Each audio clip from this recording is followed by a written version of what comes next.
Belakangan ini, hilirisasi nikel kembali menjadi salah satu isu yang paling sering diperdebatkan di Indonesia. Ada yang mengatakan kebijakan ini adalah langkah besar yang membuat Indonesia naik kelas dari sekedar penjual bahan mentah menjadi negara yang mulai membangun industrinya sendiri. Namun di sisi lain, ada juga yang menilai hilirisasi justru membawa berbagai persoalan. Mulai dari kerusakan lingkungan, masuknya investasi asing dalam jumlah besar, hingga pertanyaan apakah manfaatnya benar-benar dirasakan oleh masyarakat? Lalu, mana yang benar? Apakah hilirisasi nikel benar-benar membuat Indonesia lebih kaya? Atau kita hanya melihat sebagian kecil dari cerita yang sebenarnya? Di video ini, kita tidak akan membahas isu ini dari satu sudut pandang saja. Kita akan mencoba melihatnya secara utuh, mulai dari kenapa nikel menjadi sangat penting, kenapa Indonesia memilih melakukan hilirisasi, apa dampaknya bagi negara dan masyarakat, hingga apa yang sebenarnya bisa kita pelajari dari kebijakan ini. Karena memahami sebuah kebijakan tidak cukup hanya melihat manfaatnya, tidak juga cukup hanya melihat dampaknya, tetapi kita harus melihat keseluruhan konteksnya. Mari kita mulai. Kalau kita kembali sekitar 10 atau 20 tahun yang lalu, mungkin tidak banyak orang yang membicarakan nikel. Berbeda dengan emas, minyak bumi, atau batu bara. Nikel bukanlah komoditas yang sering menjadi perhatian masyarakat. Lalu, kenapa sekarang nikel tiba-tiba menjadi begitu penting? Jawabannya bukan karena nikelnya berubah. Yang berubah adalah dunia.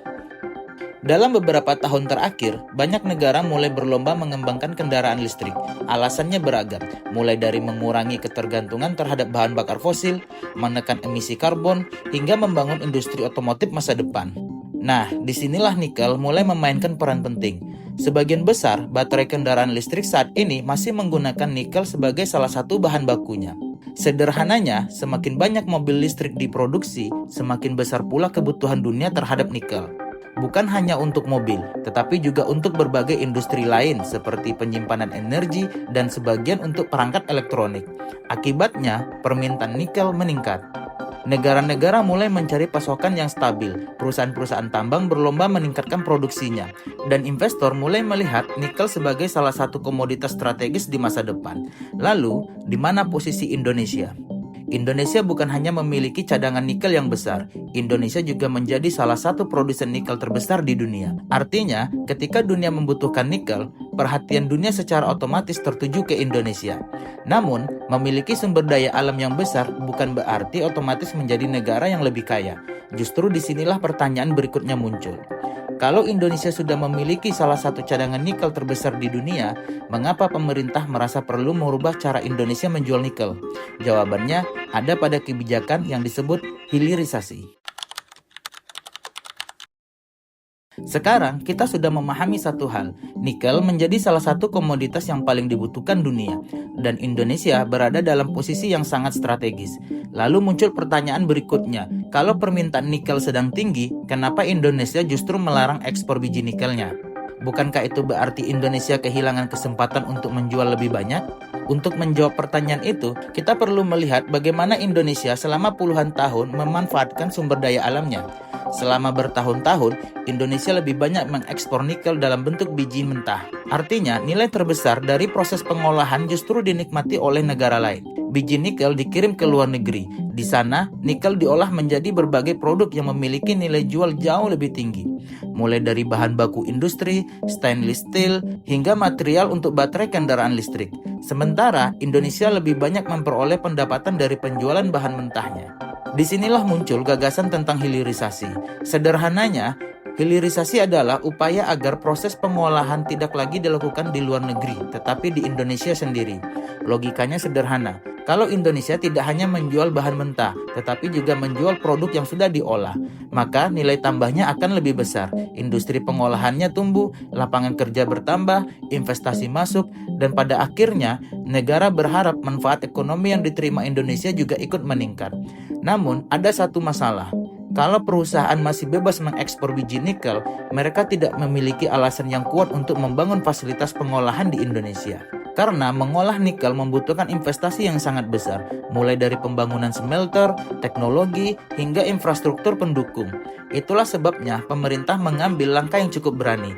Ekspor biji nikel dihentikan. Tujuannya bukan agar Indonesia berhenti menjual nikel, justru sebaliknya, Indonesia tetap menjual nikel, tetapi dalam bentuk yang memiliki nilai tambah lebih tinggi. Harapannya, Indonesia tidak lagi hanya menjadi pemasok bahan mentah, tetapi mulai menjadi bagian dari industri global. Di atas kertas, strategi ini terdengar cukup masuk akal. Tetapi, apakah hasilnya benar-benar sesuai dengan harapan? Mari kita lihat apa yang berubah setelah kebijakan ini diterapkan. Setelah pemerintah menghentikan ekspor biji nikel, lalu apa sebenarnya yang berubah? Kalau melihat berbagai data dan perkembangan dalam beberapa tahun terakhir, jawabannya adalah memang ada banyak perubahan. Mari kita lihat satu persatu. Pertama, dari sisi negara. Salah satu tujuan utama hilirisasi adalah meningkatkan nilai tambah. Artinya, Indonesia tidak lagi hanya menjual biji nikel mentah, tetapi mulai mengekspor produk yang telah melalui proses pengolahan. Seiring dengan itu, investasi di sektor pengolahan nikel juga meningkat. Berbagai kawasan industri dan fasilitas pengolahan mulai dibangun, terutama di daerah-daerah penghasil nikel seperti Sulawesi dan Maluku Utara. Bagi pemerintah, ini menjadi salah satu tanda bahwa Indonesia mulai bergerak dari negara pengekspor bahan mentah menuju negara yang memiliki industri pengolahan. Namun, perubahan tidak hanya dirasakan oleh negara. Di beberapa daerah, pembangunan kawasan industri juga menciptakan lapangan pekerjaan baru. Aktivitas ekonomi mulai tumbuh, jalan diperbaiki, pelabuhan berkembang, usaha-usaha baru bermunculan untuk melayani kebutuhan para pekerja dan industri. Bagi sebagian masyarakat, hilirisasi membuka peluang ekonomi yang sebelumnya tidak ada. Namun di sisi lain, perubahan yang cepat juga membawa tantangan baru. Tidak semua masyarakat merasakan manfaat yang sama. Ada daerah yang berkembang pesat, ada pula masyarakat yang merasa perubahan tersebut belum banyak meningkatkan kualitas hidup mereka. Artinya, kalau kita bertanya apakah hilirisasi membawa perubahan, jawabannya adalah ya. Perubahannya nyata, tetapi pertanyaan berikutnya jauh lebih penting. Apakah perubahan itu sudah cukup? Dan apakah manfaatnya benar-benar dirasakan secara merata? Karena disinilah perdebatan mengenai hilirisasi mulai muncul.